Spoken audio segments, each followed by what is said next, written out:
After the recent leak of the draft Supreme Court decision that could overturn Roe v. Wade, some left-wing pro-abortion groups have targeted churches and crisis pregnancy centers. Just this week, a Compass Care pregnancy center was firebombed in Buffalo, New York. Mountain Area Pregnancy Services in Asheville, North Carolina was also attacked. The facility was vandalized with red paint, threatening graffiti, and windows were shattered. How are these events being treated by law enforcement? And should they be prosecuted as hate crimes? Here to weigh in, I'm joined by Compass Care CEO James Harden and senior analyst and counterterrorism expert at the Center for Security Policy, Kyle Shideler. James, I want to start with you and what happened at your Buffalo facility.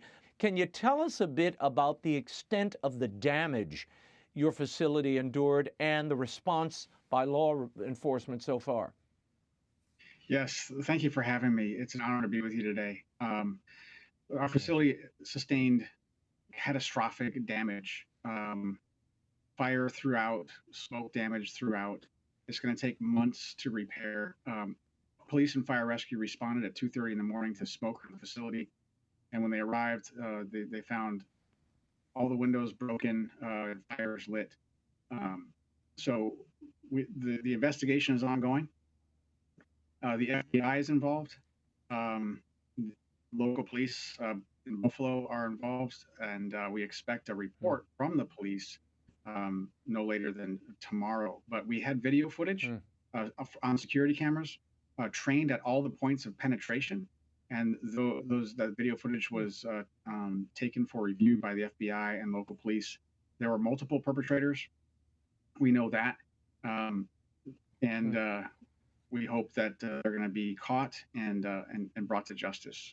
This was done in the dark of night, and it needs to be brought to the light. Kyle, your thoughts on this attack and the many dozens of others that have occurred since this leaked court document hinting at Roe v. Wade's overturning was made public. These attacks would likely be considered hate crimes in any other context. Why aren't they being treated immediately that way now? Well, I think certainly the acts were hateful, but we should view them, in my view, through the lens of terrorism. They were clearly designed for two purposes. One, to intimidate an arm of the government, that is to say the Supreme Court, and prevent it from making a rule on the Dobbs case that would be seen as favorable to the pro-life position. And then two, to intimidate the public, members of the pro-life movement, and to disrupt their ability to organize at the state and local level. The perpetrators are obviously very well aware that pregnancy centers are the forefront of pro-life activism in the states. And the state level will become the primary center of activity if the Supreme Court should rule on Dobbs in the way the leaked opinion suggests that they would. So these attackers are making the statement that they will escalate violence if the government does not do what they wish. And that is terrorism by definition. Kyle, on Tuesday, the Department of Homeland Security issued this warning to faith-based institutions, really the whole country. This is what they said. In the coming months, DHS expects the threat environment to become more dynamic as several high-profile events could be exploited to justify acts of violence against a range of possible targets. These targets could include public gatherings, faith-based institutions, schools, racial, ethnic, and religious minorities, government facilities and personnel, U.S. critical infrastructure, the media, and perceived ideological opponents. Now, DHS has enough concern to issue this statement. What else needs to be done here? Well, I think the DHS statement is a little disappointing in the level of vagary in which they try to paint as broad a picture as possible instead of issuing a specific advisory related to these attacks and these issues. Unfortunately, we have not seen the level of engagement from the federal government on these issues when it comes to terrorism coming out of extreme left-wing groups like anarchist groups like this Jane's Revenge. They simply don't treat them in the same way that they treat other violent terrorist groups. I think that's part of our problem. We've seen earlier this week the Department of Justice provided a slap on the wrist to a number of perpetrators who used Molotov cocktails during the 2020 rioting. And so I think as long as we have this disparity with how the Department of Justice is approaching this kind of political violence, we're going to have problems. Yeah, well, I agree with you. You can't pick winners and losers when you're dealing with terroristic activities. And no matter if it's coming from the left or the right or anywhere in between, you can't do it. It's illegal. And it should be prosecuted to the full extent of the law, not allow people to go back and do it again. James, tell us about the state of New York's response to your situation so far. You've called this a hate crime and been critical of what you call the silence coming from the White House and certain Democratic leaders. How has the governor's office addressed the situation, if at all? The governor's office has not addressed the situation at all. The governor's office has been silent, and their silence can only be interpreted as complicity.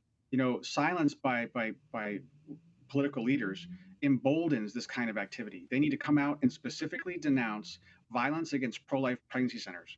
It is reprehensible that they haven't done so, and they didn't do so immediately. We're asking, and to add insult to injury, they passed a bill last week to investigate pregnancy resource centers.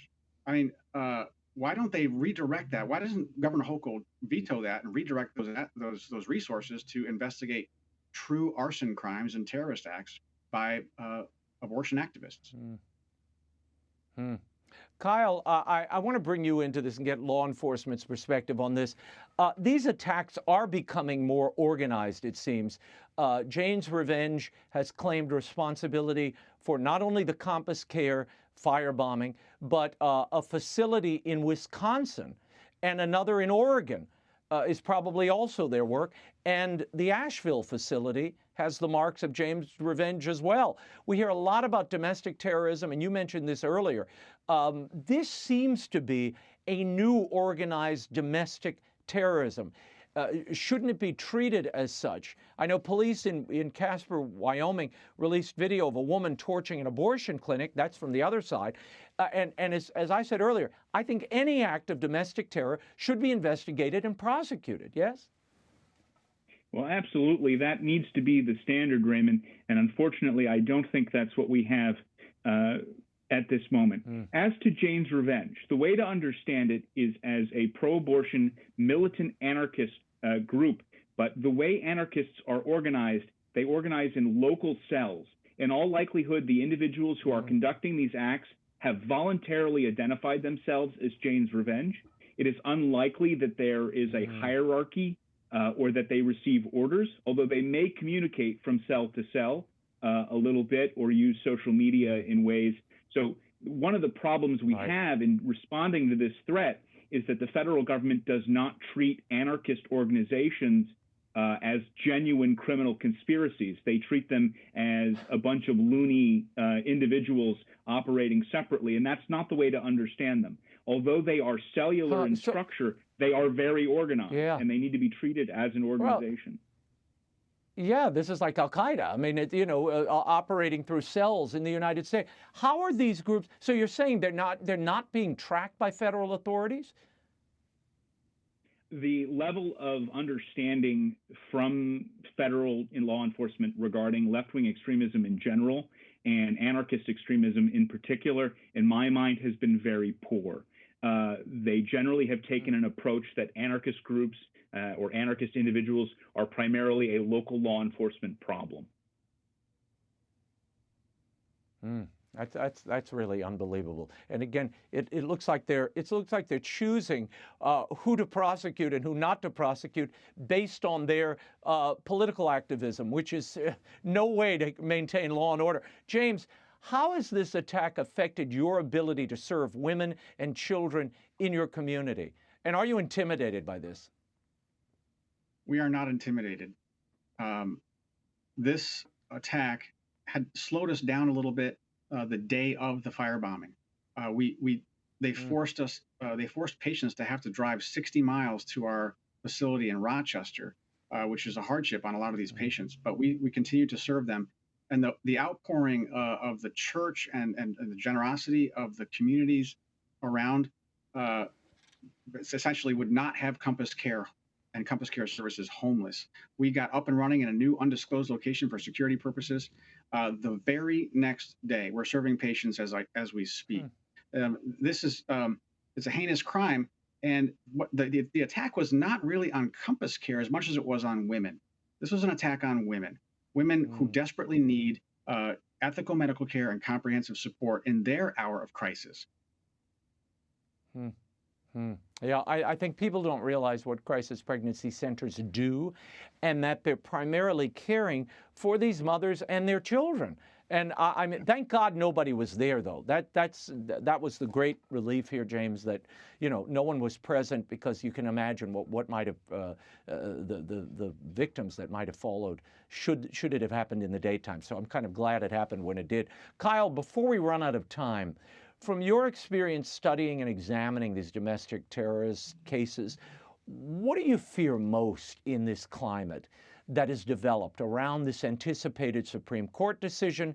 And how does the delayed decision, particularly after the contentious circumstances around this leak, potentially fuel more terror and activities like this? Well, I think the thing that bothers me the most, Raymond, is the level of mainstream tolerance for this kind of behavior. This is running on a pattern. We saw similar kinds of tolerance for political violence in 2020 with the riots that took place all over the country, and we're seeing a similar situation now. The difference is we're seeing a transition from some of these groups from public acts of rioting, which are, of course, violent and terrifying, to direct action sabotage, direct action attacks against structures. And of course, the concern will be that they will then elevate to direct attacks on individuals or organizations. So, I mean, that's certainly my concern. And I think as long as we do not have a comprehensive denouncement of this kind of behavior from elements of the mainstream, whether that's in the media or in politics, we will only continue to see this behavior continue and escalate. No, both parties and the White House have to completely condemn this behavior and promise that everyone is going to be fully accountable under the law.